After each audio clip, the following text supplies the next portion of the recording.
So I'm Leah. Anyone who doesn't know me, I'm an artist in residence in Greenwich Park at the moment. I have been since January and I will be until the end of June. And I've been using my residency here to try and connect with other disabled, chronically ill, neurodivergent, deaf people who have mental health problems, and anyone else who has access needs but might not identify with those terms.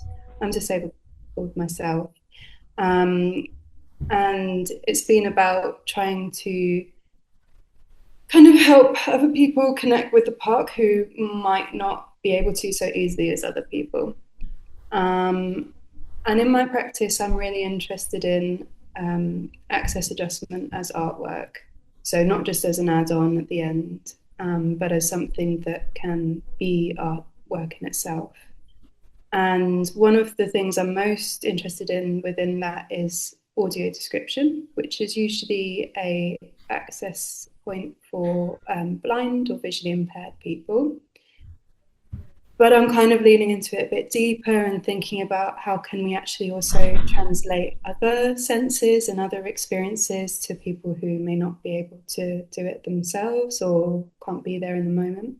And also how can we kind of have these moments to kind of be together and sort of slow down, and when we focus on one thing at a time, like what else can we notice that we would normally miss?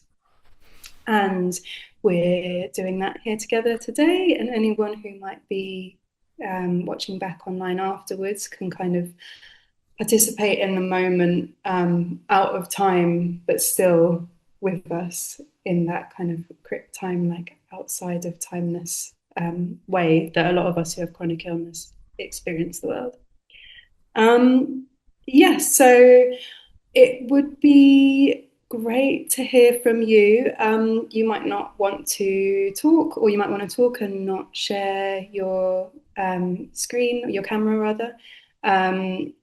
If you don't want to say hello, then you can skip, maybe by putting up a hand wave emoji or however else you'd like to indicate.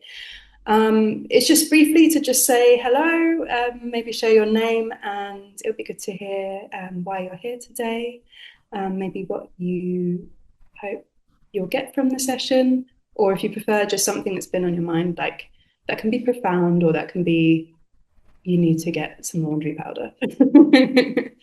It's just to check in and say hello. So if we go through, obviously we'll have a different view because since we're not all in the same room. I'll go through in the order I can see it.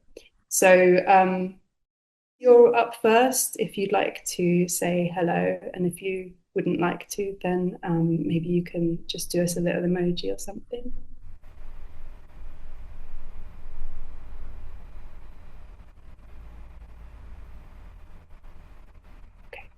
Or no response, that also works.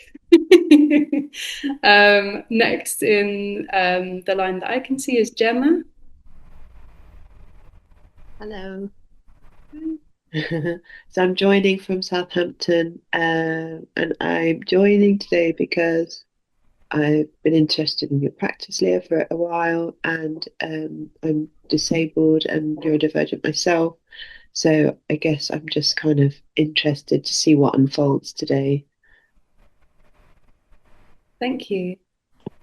So I just saw your message. If you would still like to, and you can work out how to turn your mic on, then just let us know. Otherwise, I'll just move on. Yeah, I can hear you, I think. Oh, no, I can't hear any speech. There was a kind of like background noise.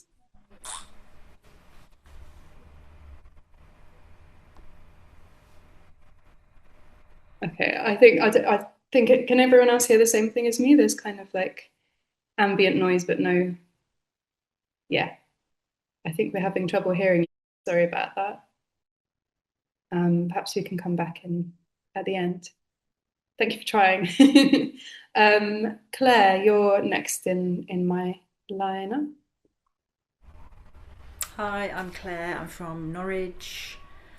I feel like most days I feel guilty because I want to try and get outside more for my well-being, and I feel like I don't quite manage it, and um, often that's because of tiredness or just being busy and family life. So and trying to juggle the two of those things. So yeah, I'm hoping that today will be a nice exploration from my settee.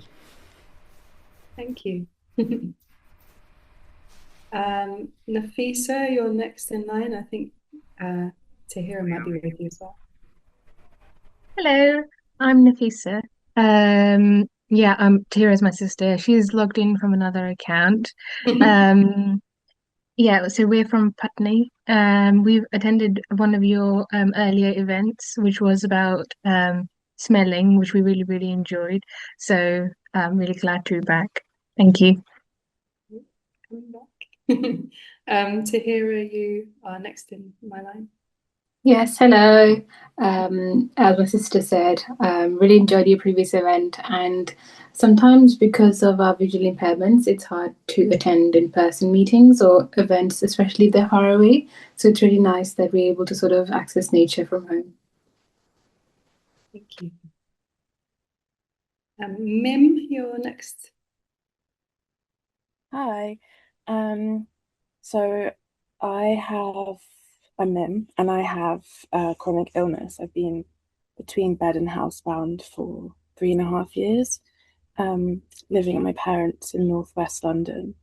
And yeah, so I don't get to access much of the outside world. And one of the things that I do to feel connected is if I ever have visitors, which is quite um like infrequent, I ask them to bring me bits of the earth, like stones, like twigs or bits of seaweed or flowers. And so I felt really connected to this. And um, yeah, I think a lot of the spaces that I'm in online don't, in like the sort of disabled and chronically ill spaces, it's never really about the outside. It's always sort of about the inside of our own lives. So this was really like good to have that access. I'm really glad. Thank you. Melissa. Hi. Yeah, my name is Melissa, and I'm coming to you from Edinburgh right now, where I usually live. I'm thrilled to take part. I've followed Leah's work for kind of a while now, and I'm really interested and fascinated by it, and like to echo what everybody else said. I'm disabled and chronically ill, and it's so nice to be able to be in like a community environment like this, but also experiencing nature in like a different, accessible way that, yeah, I don't also often get to do. Yeah, thank you. Thank you. Alyssa.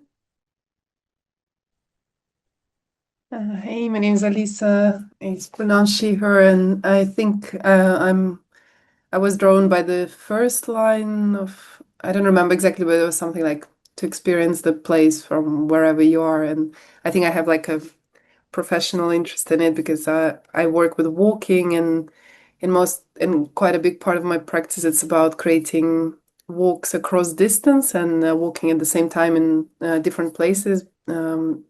Because of a lot of context where I'm coming from, quite often there are like political or border reasons which don't allow people to access each other places and be together with some of my friends. So I come from a bit more of that sort of side into the interest a bit how to experience places across distance. So I think, yeah, this was the line that drew me into it. So I was excited to see how you take that. So yeah, I'm just Thank you. curious.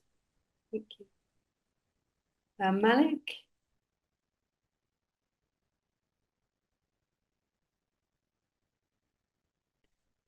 Okay, I will read out your if I can open the chat. Wow.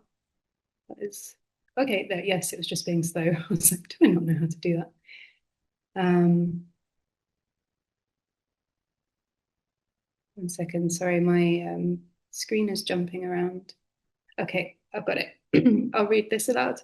Hi, I'm Pakistani Master Fine Art, and I am deaf from Norwich, obviously. So yeah, I would sign, but I'm not fluent in BSL. Glad you did put closed captions. I'm typing instead. Thank you, Malik.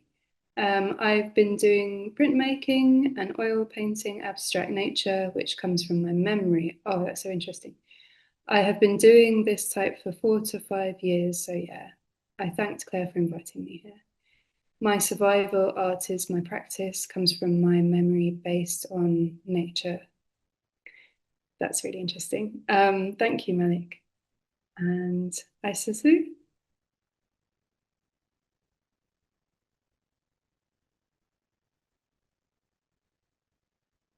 Are you going to skip? Can you put an emoji if you'd like to skip?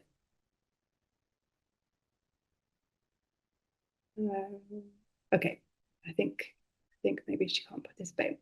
Ellie? Hi, my name's Ellie. I am also a disabled artist. I was really grateful that that Leah, you had an online workshop, because I have been trying to join the others, but been too ill to.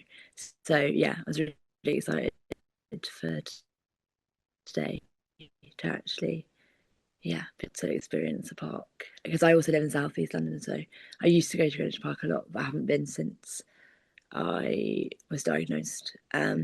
So yeah, thank you. Thank you. Would you like one last chance to try?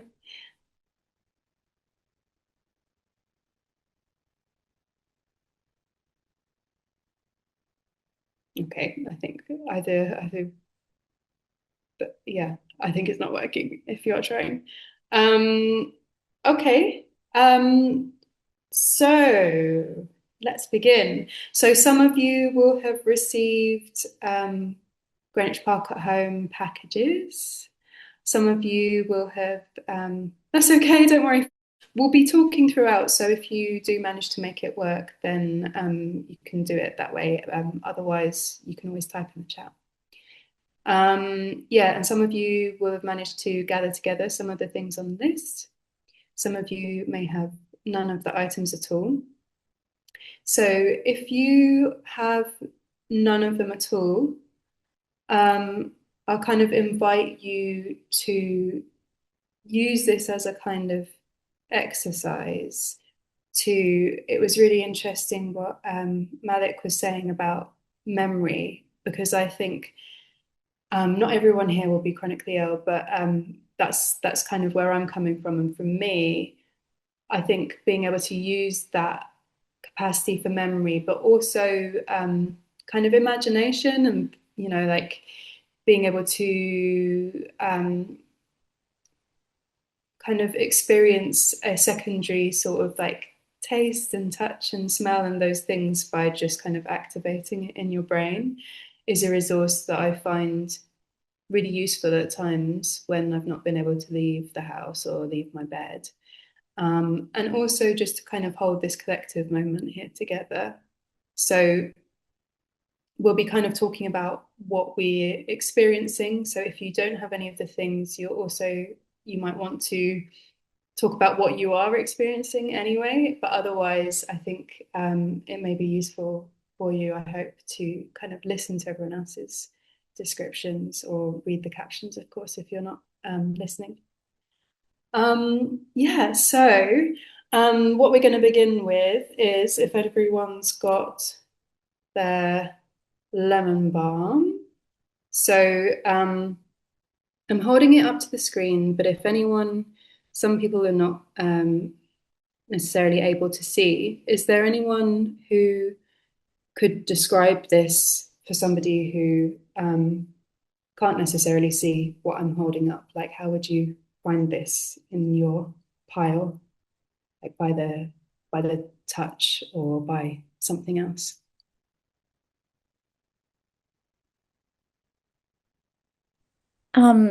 I can go and give it a try if you want. It's really, really delicate and really thin, and kind of mine is like pressed, and it has little sort of squiggly veins around the back of it.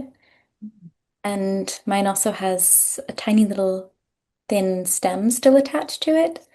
And if you kind of brush it up against your hands, it makes a little like papery noise, if that makes any sense. Yeah. Yeah. Yeah, if I put that in, I don't know where my mic is, but Is it picking up? can you hear it? I think Zoom filters out that sort of noise actually. Um, yes, exactly. So it's this like green leaf. So hopefully everyone's got theirs or their equivalent. And this is lemon balm. So can somebody else want to share what it feels or smells like?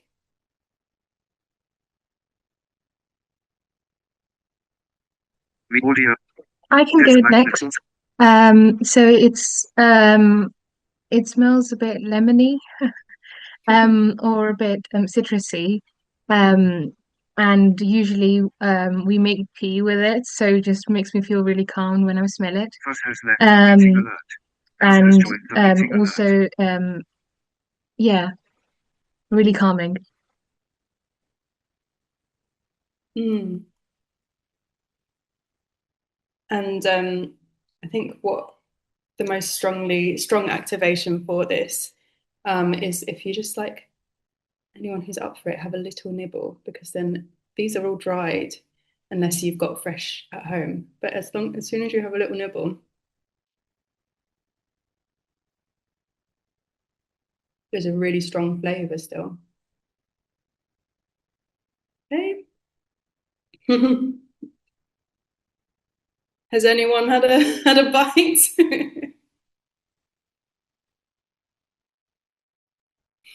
The one I have is fresh, Mm. and so the way I can kind of smell it the best is if I just gently rub between my fingers and kind of roll it. Mm. And I'm hoping it's lemon balm. But yeah, I think it is. I've made a tea with it actually as well, so hoping it's definitely a herb. You made a tea with it today? Yeah, just before. Oh.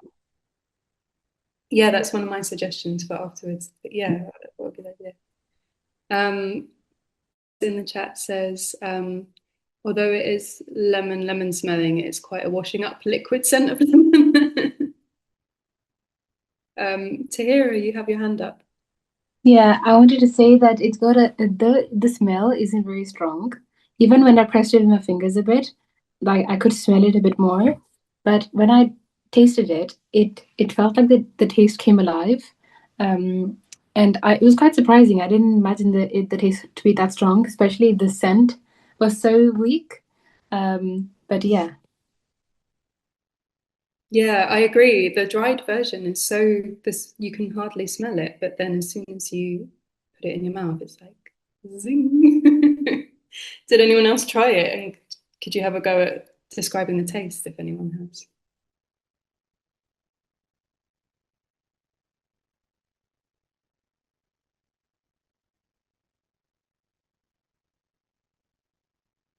Yeah, I agree. The scent isn't like I was like, for a minute, I was like, am I not smelling? Like, is something wrong?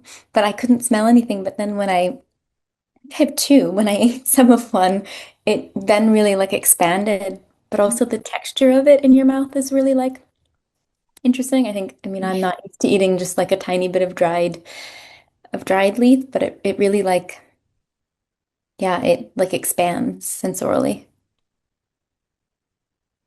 Yeah, I agree.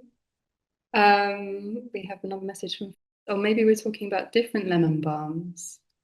Okay. Yeah, I don't know how many species there are in that bracket. Okay, let's move on to our next item. So we have this long grass. So I'd like to ask you to, if you're comfortable, try kind of stroking it against your cheek, which is often more sensitive even than the fingertips because it's a very delicate sensation. It's not wheat mallow. It's just a type of grass, but I think it does look like wheat.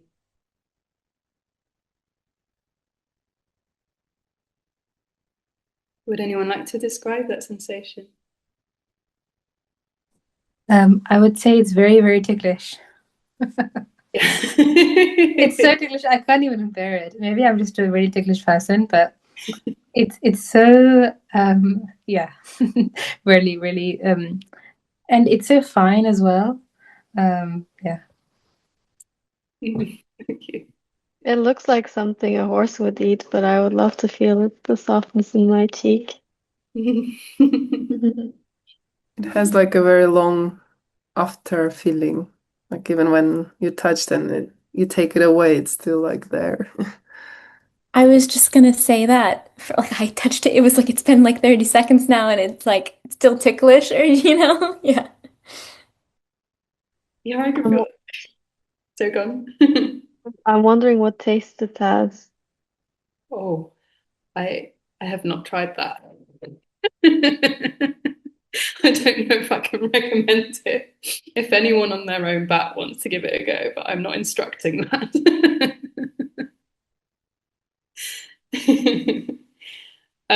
The next item is this one, which is a sprig of lavender. And also, I was going to say, Nafisa and Tahira, some of these we will already have been through in the smelling workshop. Not all of the things, but the ones we have, if you ever have a thought about how different it is this time round, the experience of doing it at home for one thing, but also some things are dry where they were fresh before, then that would also be interesting to hear. But yeah, so this is lavender. So famous for its smell, obviously. But does anyone have anything to share initially? Like, what's the most immediate thing about it for you?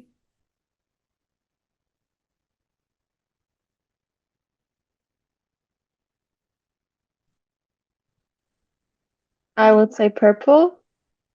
Mm. Mm. Yeah, these haven't quite flowered yet. The flowers are purple, but these are like just before flowering. Mm. Yeah, there's a tiny flower at the tip of mine. And I think my first instinct was to smell it because it was lavender. But again, I can't really, I think if I like rub it with my fingers, maybe I'll smell it better. But yeah. Yeah, but once I pressed it with my fingers, I can then smell it really well. And I wanted to share something that I think either you mentioned or one of the other who were leading the session last time, that if those who are able to see the plant, if they can see at the bottom, there's like a lightish color, like grayish, and on top it's more sort of greenish. And so the reason that is the case is because the grayish part is the one from the last year's plant, and the green is what's been growing from the previous plant, from the previous sort of stem-ish. So that's why there's a color difference. I just find that so beautiful. Mm-hmm. Yeah, thank you for sharing that too. Interestingly, I've just got some lavender. Oh, sorry, just got some lavender from outside, and so mine has got the same the grey silver at the bottom, almost woody feeling, and then the very alive part at the top. But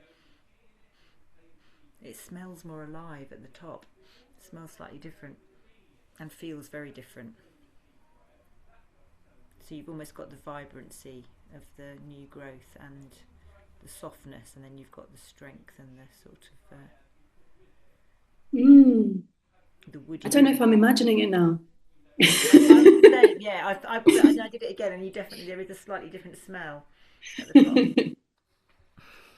Yeah. I'll just read out what it says. If I could only grow one herb, it would be this. It's such a smell of my childhood. I love the scent and texture and colour contrast to hear it described. Yeah, that's a lovely way. Has anyone else got anything to share before we move on to the next item?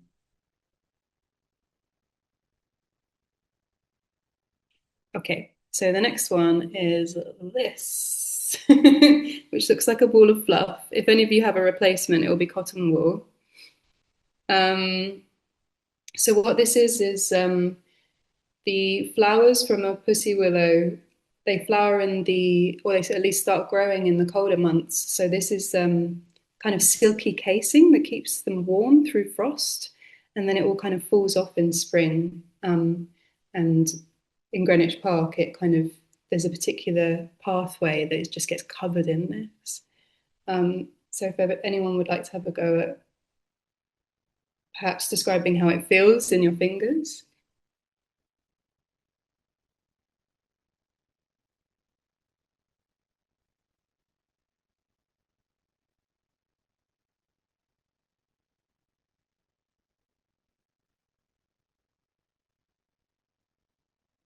Is there anyone who's got the at home kit who's got the same thing as me?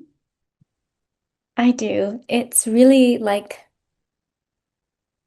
unsettling, the texture. I don't know, because I think if it was just cotton wool, it would be really pristine and like cleaned and manufactured. But this has like a bunch of like debris in it.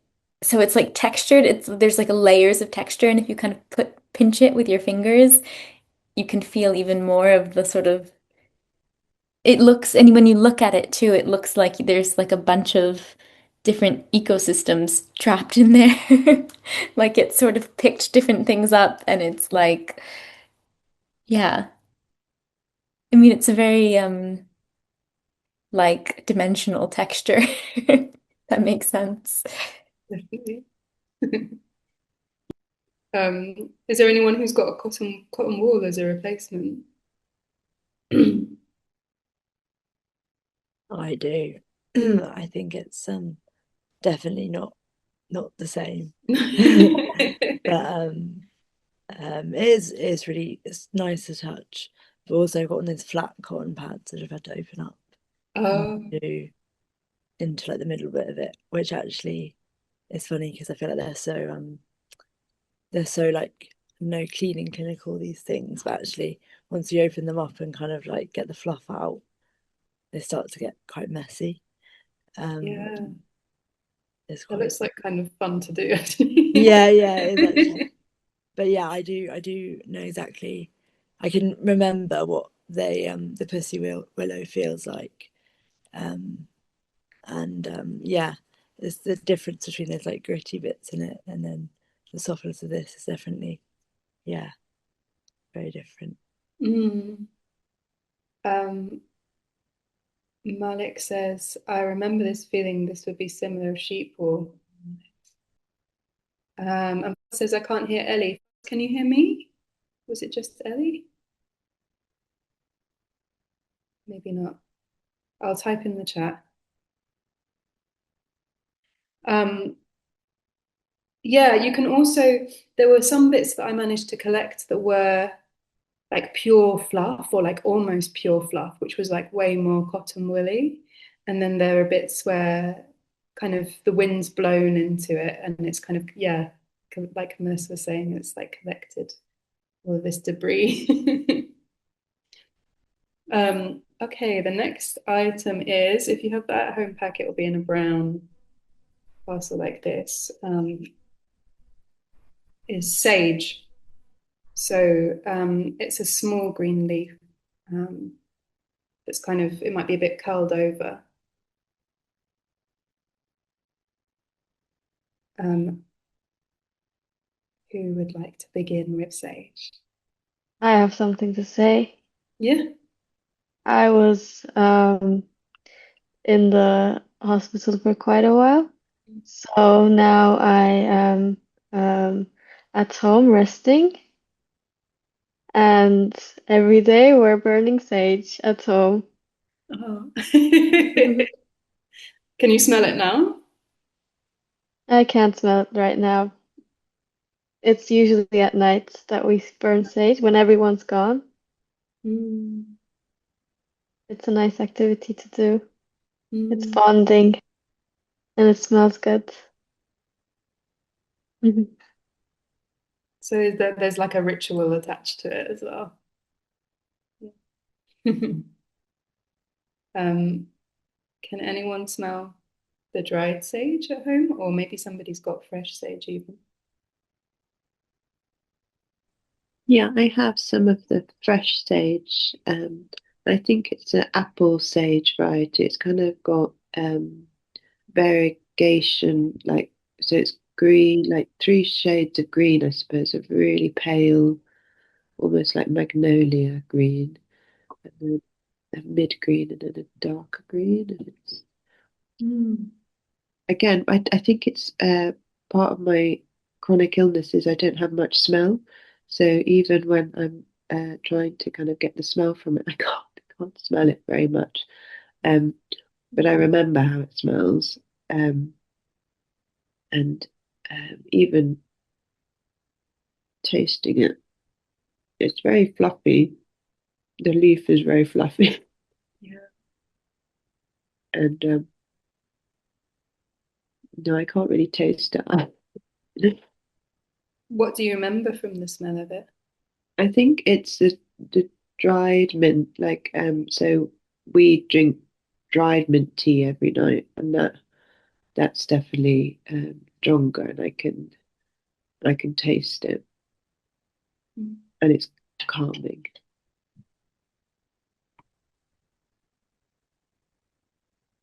Thank you. Oh, Tahira? For me, I don't know. It makes me think of like a pizza.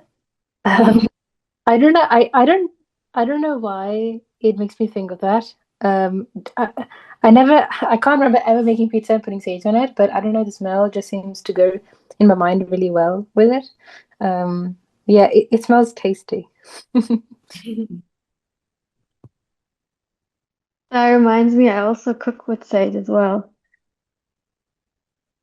I've just made a ravioli with sage. Oh, nice. Yeah, I think Nafisa and Tahira, we were in the smelling workshop, we were talking about it. I think somebody said it was meaty or something, and it's just maybe an association more than the actual thing itself. Says, I grow it in my garden. I like brushing it. I've never burnt it, but I'm definitely going to try that. Thank you for the idea. Audio now. For me, I think I quite like the texture, and I'm quite enjoying like flattening it out because it's sort of rolled itself in, towards the stem. Um, and I think it's quite therapeutic just holding it in your hands and just stroking it. That's lovely. Thank you. Has anyone got any other sage thoughts before we move on? I realized that I had to look up translation of it because it didn't like make sense until I knew what it was in my language. Which like I haven't really used it much, and it's not very much part of like where I grew up. But yeah, it's interesting how sometimes language like helps to relate more because before like I don't really know this, but now that I know the Russian word, I can have more like relationship with it, sort of. And now I will know what it is. Yeah.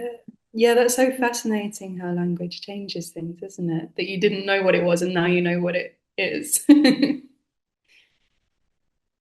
though we've been kind of describing it. Yeah.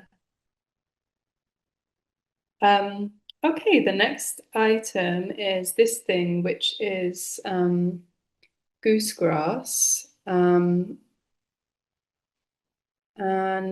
if you don't recognize it, you might know it as, I guess it would often be described as a weed. At Greenwich Park, there are places, I guess, where it would be weeded, but there are also places where it's left to grow wild. And it has a very particular sensation on your skin. Does anyone want to begin with describing that?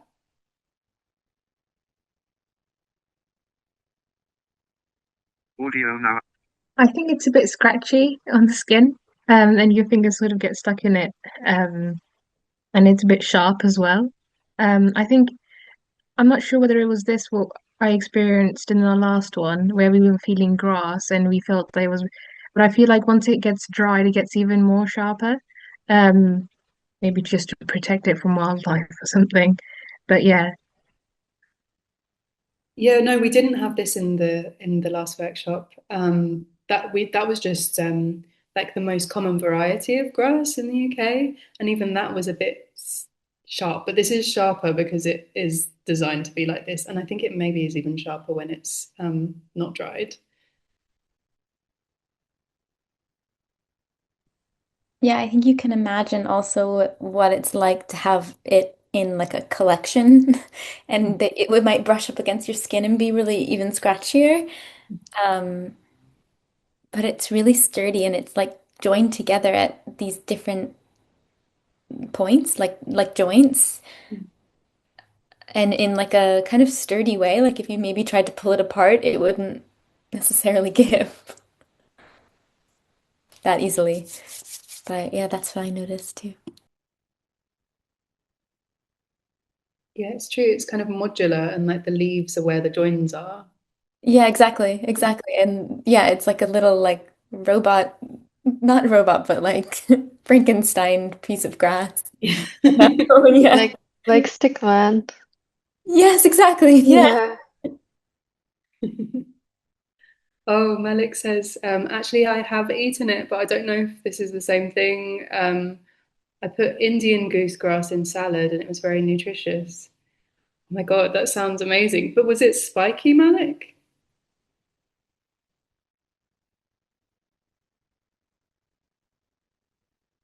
I'll just wait for the captions to catch up. Oh, in the meantime, I'll say this. Oh, he says no. They're boiled. Okay, yeah. I guess. I guess you can like have nettle tea and stuff, and then there's things taken out of the nettle. Okay, that's so interesting. Can I just say that this? I've now realised why Malik and I are friends because I've eaten it too. Because I think I call it. Hang on, I've got mine here from the garden. Is it? Does it look like that when it's Yeah, yeah, alive? yeah, yeah. It looks So very different, doesn't it? we call it sticky weed. Yeah. Sticky, and it's a really amazing lymph tonic.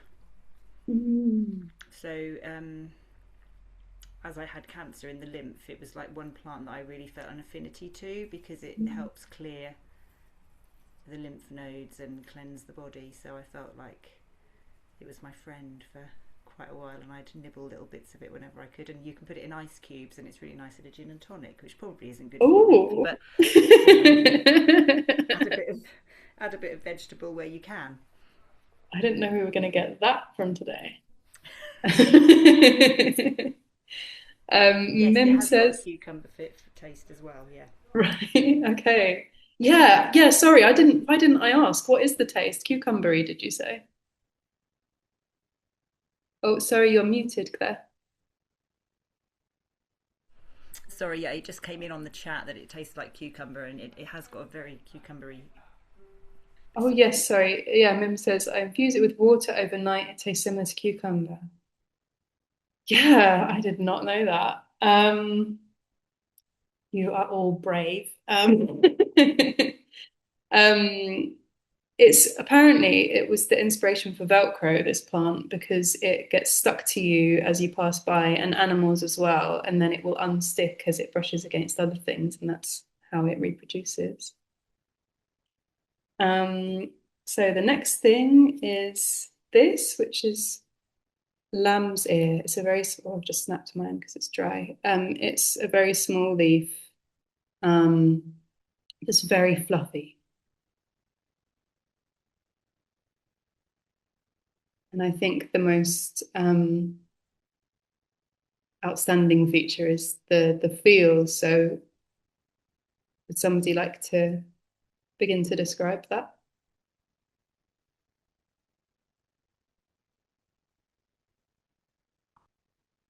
Ellie says we used to call it sticky bud when I was little. Is that the goose grass or the Yeah, the goose grass, okay. Has anyone got a lamb's ear at home? Sorry, Nafisa, are you about to speak? Yeah, so for me, it feels like felt that I used at school. Like I'm sure you could just cut it up if you had like a big sheet of it and then make something that you like. It's so nice and soft and um it's really calming to feel. On one side, I think I noticed that maybe it's plain, but then on the other, it's sort of got like lines to like as a leaf, so it's quite beautiful. I think it's silver or something. So it's quite nice, actually. I think it dried up really, really nicely. Yeah, it is silvery, isn't it? It looks like it's kind of covered in frost, I think. Um, it looks like something dangerous to eat. Yes, it does. I guess it does. I actually don't know. I don't think it is dangerous to eat, but I wouldn't recommend eating it. I think it's quite different when it's dried as well. It stays just as soft, but when the leaf itself is also soft, then I think that's why it gets the name lamb's ear. It's almost like warm. It's like really flexible. But I've just snapped mine now because it's dried, but it has kind of retained that soft surface. Has anybody else got one at home? Yeah, and I imagine like what you said about the other one, that it probably also works as a transporter of other seeds because mine has like several other small seeds inside it already like stuck. So yeah, Oh, just are you still talking about the sticky grass? no, I thought this you one, said but it this. also has like well, probably don't see, but there are like small seeds that got like Oh, really? attached to it. So yeah, I just imagine that maybe it also with this like soft things it can catch other seeds, but maybe or maybe it was just this one. Mm. I think it does. I have the sage in my hand, and I think it does. I feel like it's the same one.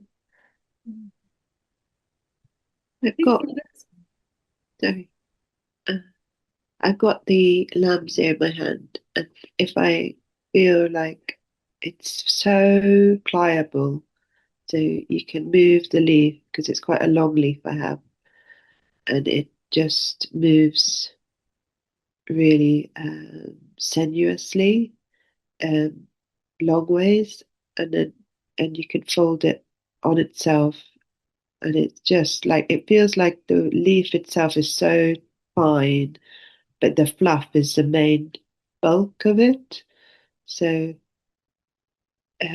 yeah, it's just feels so nice, and the stem too is fluffy. Yeah. Um, I think it feels a bit animal as well. Yeah, I was going to say I don't know what a lamb's ear feels like, but immediately it feels like a very accurate name. It feels like cartilage, but like thin, but mine's not too dried out. I have the home kit, but it yeah, it feels almost like disturbingly like animal, the creature like it's got like a weight to it and like a thickness with the fur. So, yeah. Disturbingly animal. Yeah, sorry. That's a nice way of putting it. Ellie says it reminds me slightly of sage leaves. Yeah, that's somebody else said that, didn't they? They're very similar, like shape and size, and even the corners of it are like ruffled in the same way. The edges. Perhaps they're in the same family, although I don't know that they are. Um, has anyone else got anything else to say about the lamb's ear before we move on? No? Okay. Okay, the next one, Nafisa and Tahira, don't give away its other name yet. Um, so you should have this one if you've got the home kit. Um, and if you can try smelling it before you open it, um, if you haven't already opened it, because it's quite strong. And then perhaps we can open it and take a closer look, and maybe the smell will kind of come out as well. Would anyone like to give describing that smell a go?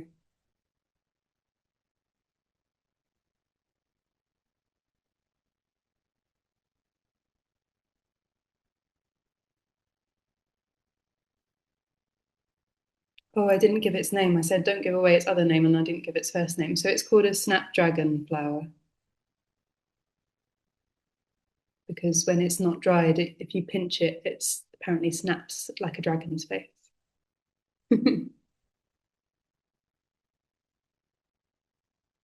This is going off memory. Yeah, go But on. I do remember them being quite sweet smelling. I don't know, I could be wrong. But yeah. Mm.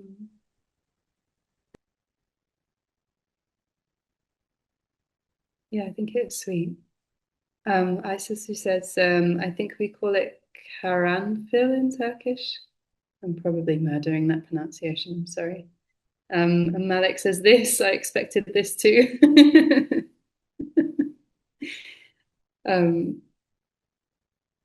Yeah, I think it's got a really particular smell. The so do either of you remember, Nafisa or Tahira, what the other name for it is, which like describes the smell basically? Audio now unmuted. So I can't remember, but when I'm re-smelling it, I maybe it is the one, maybe. For some reason it smells like cotton candy or like candy floss, to me, and it's so like delicate. And I think I just love to eat it, but I don't think it's recommended. Candy. Okay. Yeah. It's so what it's the other name for it is the custard flower because it's supposed to smell like custard, which I think it does. Um, but I think somebody in the smelling workshop also described it as like vanilla smelling, which makes sense. Audio now unmuted. Is it dry? Dry, yeah.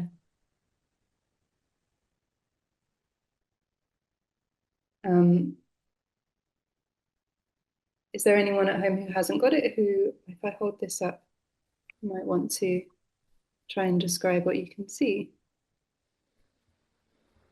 I see a human with a heart in it. Mm. But the little hands and the skirts, a white and the chakra hearts. Oh, and it can fall, but it's delicate, but it's strong. But it could snap quickly. Yeah. Mhm. I turn it around, that's the back as well.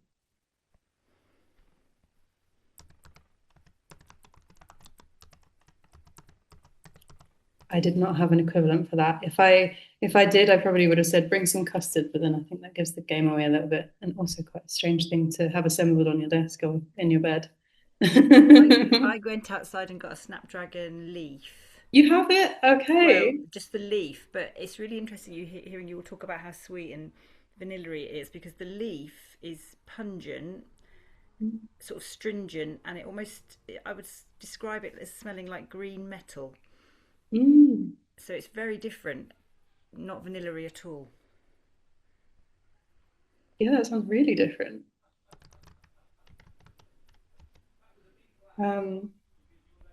Okay. The penultimate thing is the soil. So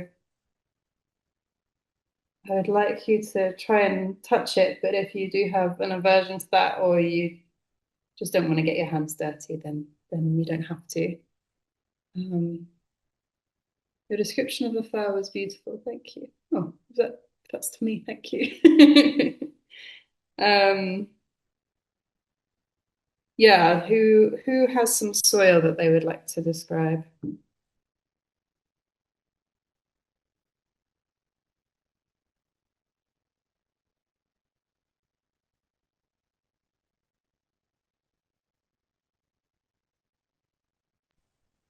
I do. It feels kind of similar, though a lot messier to the cotton, to the pussy willow cotton, and it has so much different, mine at least has like finer bits of soil towards that had collected towards the bottom of the bag and then bigger bits at the top. But similarly to the cotton, it has like other bits in there, like a few rocks and mulch, and there's one bit of soil with like moss growing out of it or something in mine. So again, it's like a sort of encaptured ecosystem in this one sample, but it is messy and it kind of smells really, really earthy. This one feels like it smells stronger than the other ones to me. But yeah, it's really interesting to feel. I don't do that a lot.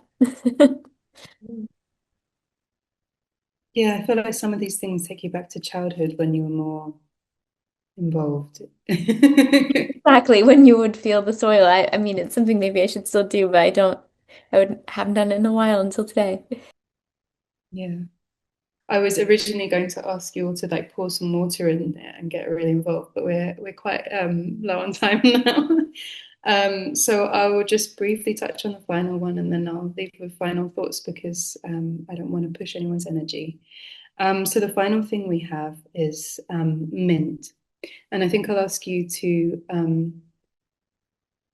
do the same in a way as we've been doing throughout once this call ends or once you have some energy back after this call ends. And another thing you can do once you've tried kind of looking and smelling is you can, if you like, you can put it into a cup and pour some hot water on it and drink it as a tea.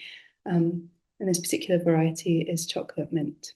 So it's supposed to smell like chocolate. I don't think it tastes much like chocolate, but the smell.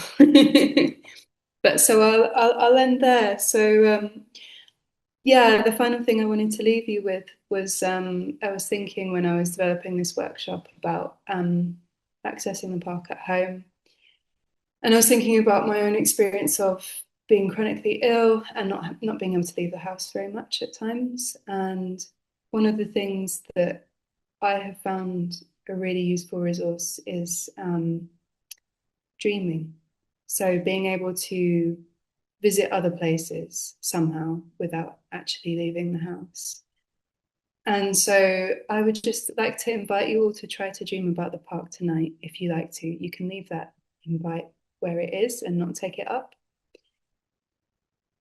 But particularly if you are having trouble getting out, that you could try to, as you're drifting off to sleep, kind of recall some of these smells and tastes and textures and descriptions of them.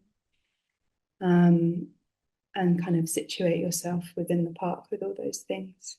And I have made a video that is just, I think it's 7 minutes long, and it's just got some still shots from different locations in the park that I think, Jack, you could, if you've got a moment, you could share in the chat, but we can also send it afterwards by email if you'd like to refer back to it. So you can, if you like, you can watch that and kind of combine those things with what we did today to try and dream about the park. There's an audio described version as well for anyone who needs it.